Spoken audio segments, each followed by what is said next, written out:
I know what it is, that I don't stand up to his expectations. I'm not quite enough for him. He's superior to me. Although I want this type of man, I'm afraid I won't have enough to attract him. Well, that's the first part of the sentence, and that might be a true one, because maybe he could be superior to you in some ways. Maybe he wouldn't be attracted to you, but that would never upset you if you were only saying that. I think he may be superior to me. Now, you're adding a second sentence to that, which is, if this is so, that would be awful. Well, not quite so extreme as that, because I've thought about that, too. It's usually, I've missed my chance again, because when I want to become... if I want to show the very best of myself, because I think I have self-confidence and I have enough to offer. Yeah. But when I get afraid like that, then I show all the bad qualities. I'm flip, I'm so much on the defensive that I can't show my good qualities. And it's like, I missed my chance again. There was a good opportunity to be close to this man, and I loused it up again. All right, but even let's suppose you're saying that, and I think you really are, but you must be saying something else, too, because if you were just saying, hell, I missed my chance again, you'd say, all right, next time, I'll take advantage of what I learned this time and do it a little better. Now, you still must be saying, if you feel shame, embarrassment, shyness, there's something pretty bad about your error in missing your chance again.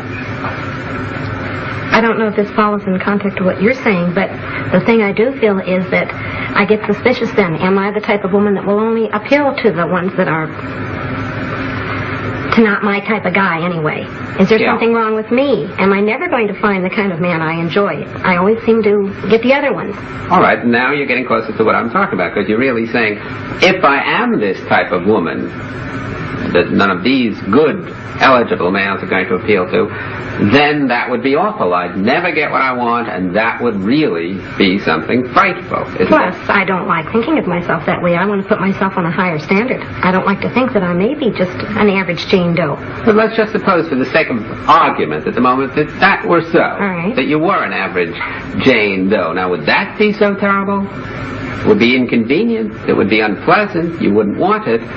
But would you get an emotion like shyness, embarrassment, shame out of just believing that maybe I'm going to end up like Jane Doe? I don't know. Well, I don't think you could, because you still would have to be saying on some level, as I think you've just said, and it would be very bad. It would be terrible. I would be a no-goodnik if I were just Well, plus, Jane Doe. I'd never get what I want.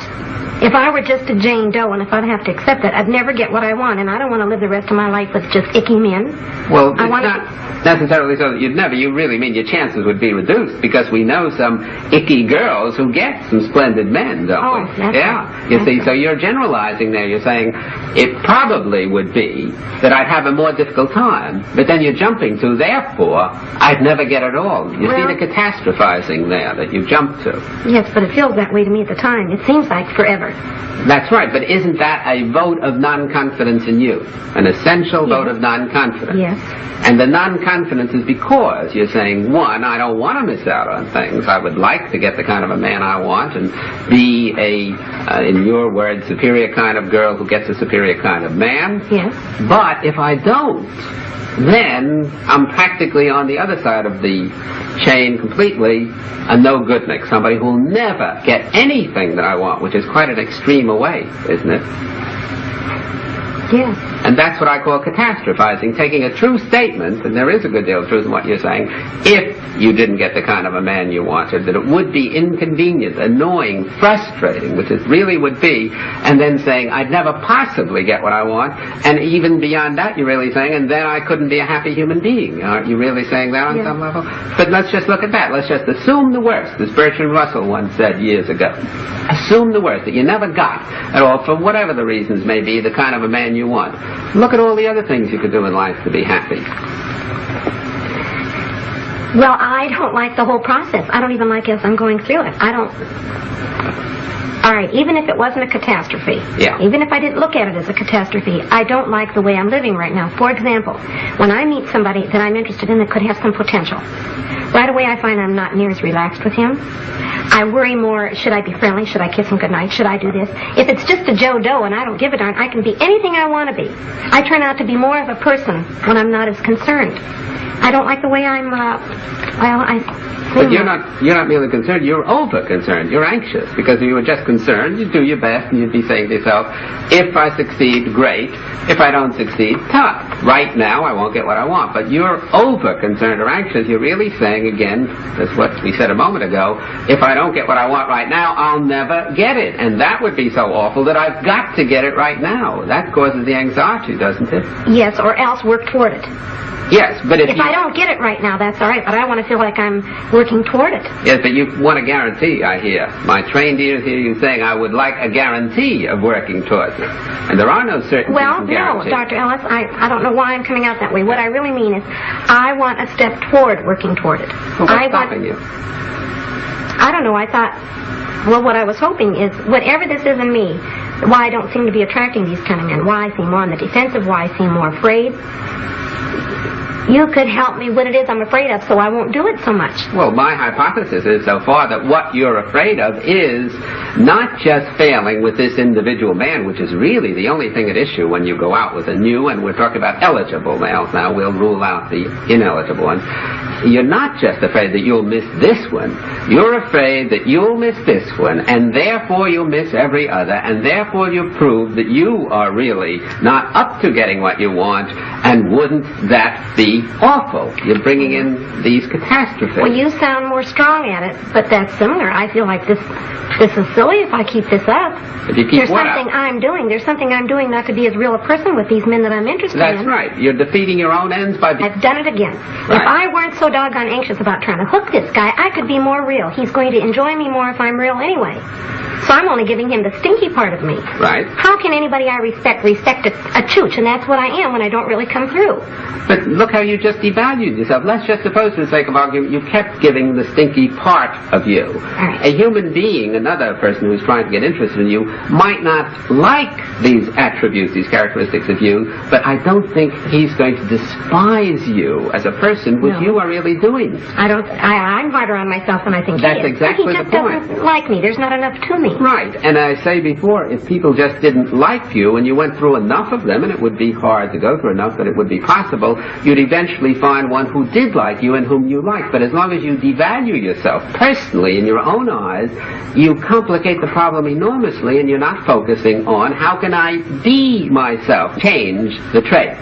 If you, for example, had let us just say, a mangled arm, and you wouldn't accept your whole person, your being, because of this mangled arm, then you would focus so much on that mangled arm that you wouldn't be able to do things that you wouldn't otherwise be able to do. That's almost what I do, yes. Yes, you see, that's exactly so. You're taking a part of you, an arm, and focusing almost completely on that. Just to bring it down to our own conversation, you're taking a part of you, your shyness, your not being yourself with males, and focusing so much on that part that you're almost making it the whole of you. And you get an awful picture of your total self because of this defective part, and we're assuming, you and I, that it is defective. We're not glossing over and saying, no, you're doing all right. You're not doing that well. Right. Now, if you could accept yourself for the time being with this defective part, with these attributes, and not beat yourself over the head, as I feel you definitely are doing, then it becomes a relatively simple problem to work and practice against this negative attribute. In other words, let's get back to that now, how to be yourself. Let's just suppose for the moment that you really were fully accepting yourself with your failings. All right. You know you're going to go out, and you know you're going to screw up with the next man, the man after that in all probability, but you're saying, all right, I have to go through a learning process. That's too bad. I won't be very good during this while, but I'll do it just as I would at ice skating, where I'd have to fall on my neck for a few times before I learned to ice skate. Okay, now let's suppose that. Then, if that was so, if you were really accepting you'd go out, take the risks of being you. Because after all, if you do win one of these men, you have to be yourself. You're not winning them for a day. You're not winning them for an affair. I assume you want to marry one of these individuals eventually and be with them on a long time. But mostly a long relationship. I don't think so much of marriage. It's a long relationship. All right, a long relationship in the course of which you couldn't act. So we don't want to give you some acting well that he'll later find out was a role-playing sort of thing. So you have to eventually be yourself. Now, if you really weren't so disturbed about these current failings of yours, you could go out and be this self of yours. Ask yourself, what do I really want to do with this man to help enjoy him and have him help enjoy me, because that's the basic function of life, enjoyment, which we tend to lose. And you'd force yourself to take the risk of being that, because if you succeeded, great. If you failed, too bad. Either you're not for him, or he may even not be for you. Because don't forget, you said before, when these men reject you, you assume right away it must be my doing and my fault. You know, they may not be your cup of tea, and you may not be their cup of tea, and it's nobody's fault. It's just true incompatibility. Well, it could be, yes. You see? Yes. So if you would really accept yourself as you are, and then force yourself, and if you were one of my regular patients, I would give you this homework assignment and then check up on you to see whether you could force yourself to open your big mouth and be you for a while, even though it hurt with these males. You would find that you would start being yourself and gradually lopping off these inefficiencies, which incidentally are the result of not being you, but watching yourself from the outside while you're trying to be you, which is almost impossible, because you can't spy on yourself and still be yourself very well at the same time. No, but it would become like a habit.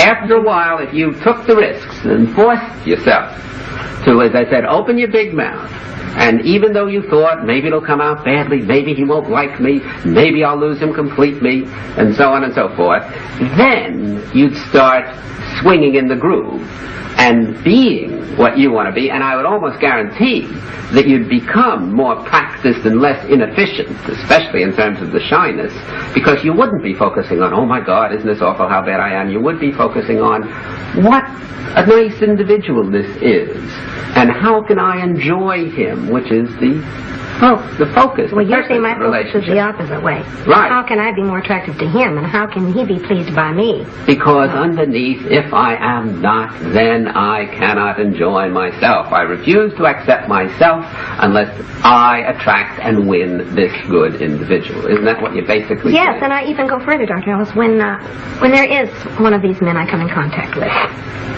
and I find that I want to cultivate more of a relationship. Well, if he accepts me and we're going along pretty great, I find myself constantly on the defensive, constantly watching the way I sit, not drinking too much, the whole time, instead of just relaxing and saying he'll either like me or he doesn't. The motion psychotherapy, you're giving a very good illustration of why other directiveness doesn't pay. Because if you really are defining yourself in terms of others' estimation of you, then even when you're ahead of the game and you're winning them, you have to be saying to yourself, will I win him today? Will I win him tomorrow? Will I keep winning him? And you're always focused on, am I doing the thing to please him?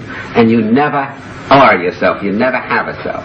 While if you're saying, what do I want to do in life? There must be some human beings who would like me the way I am. Let's see if this is one of those human beings. Then that's the only way, isn't it, that you can be. You see? Yeah. Now, we haven't got too much time now, so let's try to get it off on a constructive note of more concretely what you can do. You asked before where you can go, how you can meet new people. I'd say that, I don't know this particular area, but it's almost any place. If you could do what we are talking about, really take risks and focus on what you want out of life, and on the fact that it's going to take time, which unfortunately it does, and it is not awful, and you're not awful while it's taking that time, then you can leave yourself open unshyly to all kinds of new encounters. And these encounters can take place on buses, while waiting for a streetcar, if they have streetcars in this area, at cocktail parties, anywhere. You can talk to people who look eligible. You can ask your friends to get you eligible males, and so on. But the main thing is that you have to, A, like yourself while you're not doing badly, and B, not be intolerant against conditions which are bad. And I'm agreeing with you that they are. Now, as I said, I would give you, if you were a patient of mine, the homework assignment of deliberately, very deliberately, going out and getting yourself into trouble. In other words, taking the most eligible males you can find at the moment and forcing yourself, risking yourself to be you. Are you saying even if it were like if I went into a doctor's office to start a conversation with him because he was attractive to me or he appealed to me? Right. I'd even go so far as to starting out a conversation with him, a personal one? Why not? If he's an eligible individual, any kind of an eligible individual. Well, I feel you accept that, but that seems awfully brazen or something. Well, let's suppose it is brazen. What have you got to lose? The worst he can do is reject you, and you don't have to reject you if you were thinking along the lines that we've been 45 minutes or so. Oh, yeah. Now, can you try to do that? I think so. It sort of gives me a spurt to go out and see. You're right, that's all I can do is be rejected. Right. And that leaves you intact. It just leaves you, unfortunately, not for the moment, getting what you want. So you try the one you've already read, and I'll be very interested in finding out what happens. Oh, I'm excited about it. Well, it was certainly very nice meeting you, Gloria. Thank you, Doctor.